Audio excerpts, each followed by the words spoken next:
सूचित हो अवाचित पत्र मेरे जो अब तलक खोले नहीं तुमने, समूचा विश्व उनको पढ़ रहा है, तुमको सूचित हो। नमस्कार। आज मंचासीन विभिन्न क्षेत्रों के मनीषियों के बीच में सभी को यथोचित अभिवादन करते हुए नए भारत की नई पहल पर विचार व्यक्त कर रहा हूं। मुझे कहते हुए गर्व की अनुभूति हो रही है। युवा साथियों, आपके सामने एक बैनर लगा है और इस बैनर पर भारतीय संसद का एक सुंदर चित्र है। ये नए भारत की नई पहल की पहचान है।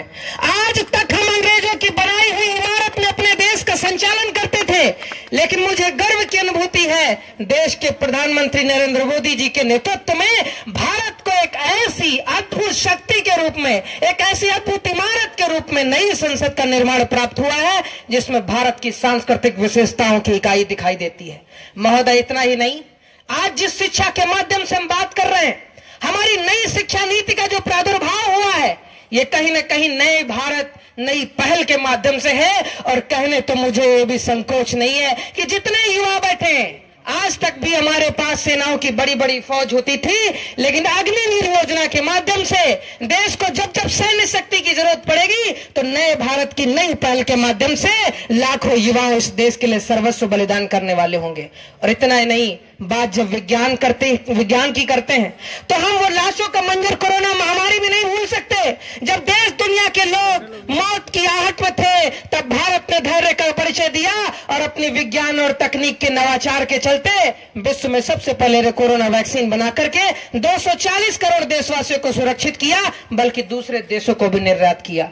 और मुझे कहते हुए तो यह भी गर्व की अनुभूति हो रही है, जब पूरी देश दुनिया के लोग, ऐसा कोई देश नहीं है जो चांद पर जाने का सपना नहीं रखता है। ये सबको मालूम है, चांद पर पहुंचने वाला भारत भले चौथा देश हो, लेकिन चांद की सबसे ऊपरी सतह दक्षिणी ध्रुव पर पहुंचने वाला भारत पहला देश है। ये नए भारत की नई पहल की पहचान है।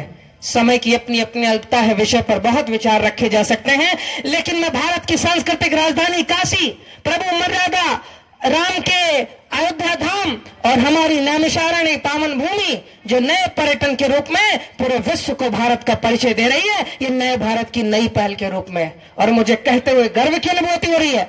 माननीय मुख्य अतिथि महोदय जिस लोकसभा क्षेत्र से आते हैं, उसी लोकसभा क्षेत्र का नेहरू युवा केंद्र के भी युवा क्लब का गठन की प्राचीर में रहने के लिए एक अद्भुत गांव बनाने का हम लोग प्रयास कर रहे हैं।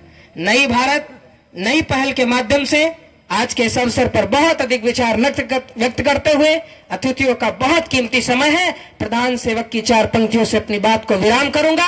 और इस बात को याद रखना होगा कि कोई इतिहास नहीं बनता है, कोई चमत्कार नहीं होते हैं, यदि आत्मविश्वास नहीं होता है तो आविष्कार नहीं होते हैं। ऐसे आविष्कारों की जननी से ये कहना चाहूंगा कि मुक्त मातृभूमि है, नवीन प्राण चाहिए, नवीन पर्व के लिए नवीन प्राण चाहिए। मुक्त गीत हो रहा, नवीन राग चाहिए, नवीन प्राण के लिए नवीन प्राण चाहिए, नवीन पर्व के लिए नवीन प्राण चाहिए। जय हिंद, जय भारत।